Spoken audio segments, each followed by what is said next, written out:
we're poor, man. I mean, we're poor, and nobody wants to do nothing about it. You still kissing the Democratic Party, thinking they're gonna save you, and they ain't gonna do it. In 1972, Ramsey Muniz, a former football star at Baylor University and an attorney, announced that he would run for governor under the Raza Unida banner. The key to the city, but we just don't want the key. We want the key to the whole state. Ramsey Muniz was a very attractive candidate. He was very able. He was tireless. I mean, he went out and campaigned day and night. He is what people wanted to be like. He made you proud of being a Mexican-American. And he'll tell you, I went to fight for my country. Hell, if we're good enough to die for the country, we're good enough to get an education in this country. Our people are awakening, and their eyes are opening. 2 months later, Ramsey Muniz lost the governor's race in Texas to Democrat Dolph Briscoe. But by receiving more than 200,000 votes, Muniz denied the Democratic Party a majority for the first time in the 20th century. Bueno, me dicen, do you think you're going to win? Les digo, I've already won. Look at this right here. He got about 250,000 votes in 1972 against Briscoe and almost caused Briscoe's defeat. They counted that race till very late at night. By golly, that was close that night, and he almost pulled off what I think was the plan, and that is, if we can't win, we're not going to let the conservative Democrat win.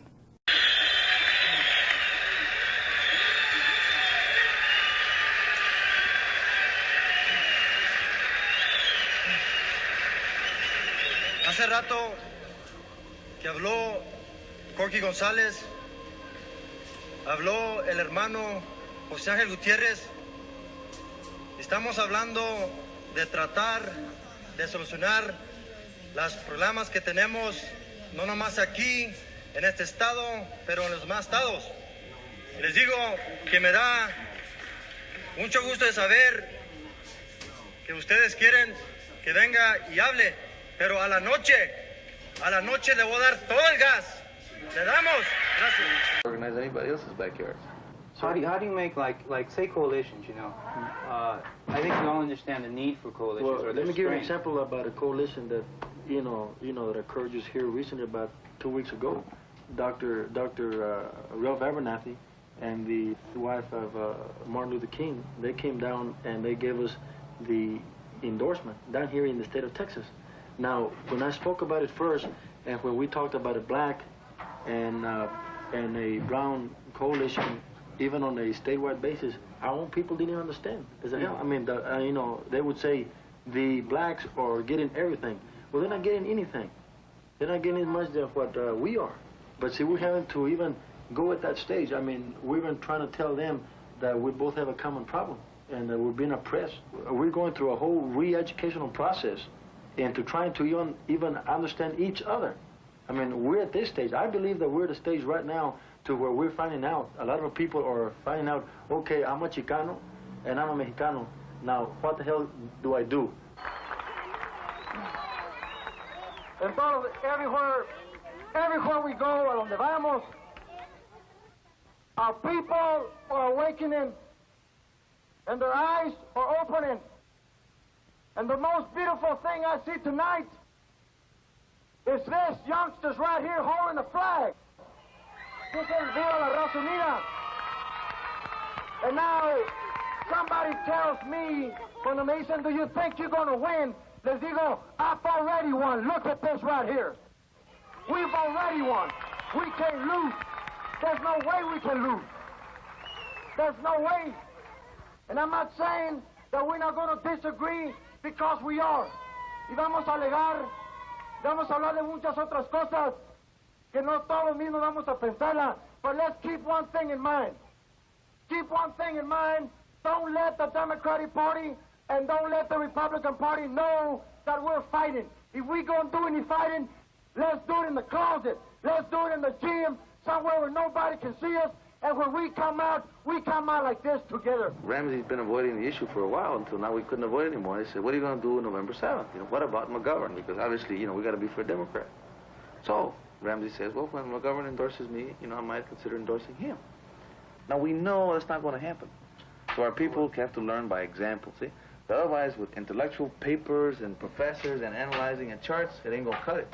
But that little simple thing, and now we're asking, endorse a Mexican. How liberal are you, McGovern? How liberal are you, white liberal, you know? Will you vote for a Mexican? All of our white liberal friends, I mean, very close, they were going to support us, they were going to vote for us, but they weren't going to tell anybody else. They will tell you, look, I really like you, I'm going to give you some money under the table, but don't tell anybody. I mean, you know, I'm for Raza and all that, the Mexican-Americans and all kind of programs. I'm for school programs, loans, and all that. We don't need letters. and we don't need letters, you know. But then, after we came out with the statement, they would call and tell, what the hell are you trying to do? I mean, are you trying to kill us? I mean, what are you trying to do? I mean, trying to ruin us or what? Here's the only chance that you ever had. I said, well, this is the only chance that we have. Now, as we go into the resolution and strategies, our state platform has to do with an independent party. Those resolutions or those motions made to not endorse any other candidate from another party is something that we committed ourselves to in Greeley at our state convention. I would like to also once again thank all of the individuals that continue to be involved in the committee to free me from this mode of darkness that I find myself in. I know that I haven't spoken much about my case, and there's a reason for it, and the reason for that is because there's a certain group of attorneys and constitutional scholars that are in the process of opening my case again. There's no question about the injustice that was committed against me, especially in this last case. Prosecutional misconduct, the withholding of evidence to the very end of the trial, where the federal judge threatened the government with a contempt of court, not giving us sufficient time for investigation and preparation of the case after we found the evidence that they had withheld from us. There was a certain person, and this is the first time that I speak about this publicly, that had dealt with the U.S. government. And he was arrested by the government. The person had contacted our office in order to hire our office to represent his brother, who was incarcerated at that time in California. We eventually contacted the authorities in California, found out about his case, and when he came back to us, we told him how much it was going to cost for us to get into the case. He told us that he would come back and speak to us, and then came back, and little did we know that he was trying to enter into a drug deal with the U.S. government that he didn't know was the U.S. government. When he was arrested, he expressed that he was talking to me about the case, and one thing led to another, and next thing I know, that individual is talking to me about doing this and doing that, and I told him that we were not into that. The rest you will find as part of the trial proceedings. I was arrested. That particular person was a material witness to our case. At the time of my arrest, he was put in an airplane and he flew to Mexico. we didn't of that particular part of the case until the last days of the trial, because we knew there was some part that was missing. And finally, my attorney, DeGuerin, asked the court to put the government witnesses on the stand. And one or two of them perjured themselves about not knowing anything about it. And finally, the judge was going to hold them in contempt and made them bring that particular part of the evidence before us. And it stated where this particular person had entered into a conspiracy and blah, blah, blah, and this and that, and that's part of the trial that we're trying to get back to. I am not guilty of the charges that I was charged with. For what the government had, my sentence was a death sentence. I have been sentenced to life sentence without parole. I have never in my life carried a weapon, nor have I ever been charged with assault or battery or the murder of anyone. And yet, I was given a life sentence without parole, which in reality is a death sentence. I will continue to fight for my liberation, but most importantly, I want the people out there to know that I will continue to struggle for the liberation of my people. That first and foremost. Because if my people were free out there today, I will be free tomorrow. I want to thank you with my heart, with me today. And again, I want to thank my loving family and my loving wife for being the Mexicana that she is, for being brave, for being valiente, to know what is right and what is wrong. And I myself want to tell you that I appreciate the opportunity that you presented to me today. And it's been an honor to interview you. And that I'd like to thank you, and hermano. Muchas gracias. I appreciate it very much. Okay, gracias.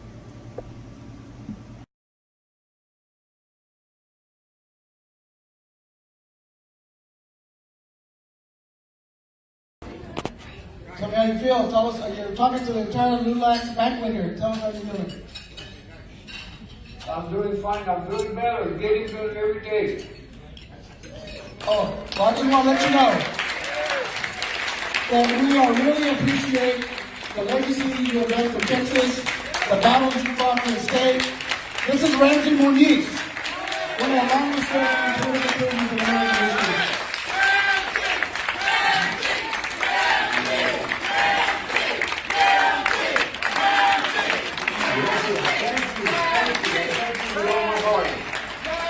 And Ramsey, a lot of people here fought for your freedom for a long time, and we're glad you're finally home in Corpus and, getting your health back together again. Muchísimas gracias de parte de LULAC y de toda la gente que está aquí con ustedes. Gracias por la lucha por la raza, por la justicia y por Texas.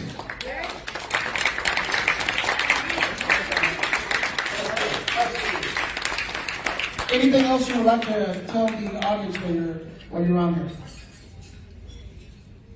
Would you like to say something? Yes, I would like to thank everybody. I'd like to thank the LULACs, the organization that has stood by me for all these years of suffering, of an injustice, not only against me, but against my family and those close to our heart. I thank you for what you have always stood for, and I would always praise you for coming forward and trying to for our people. You can always count on me for whatever it is. Count on Ramsey Muniz to be right there next to you.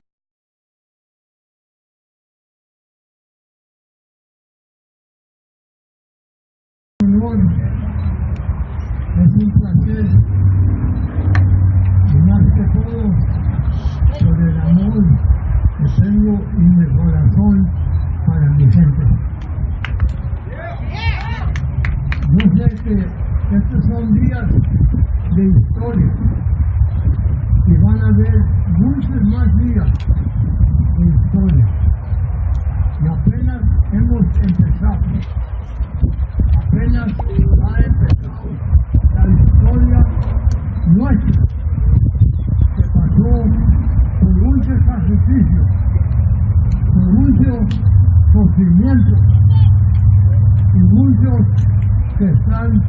en el cielo por dar la vida por nosotros.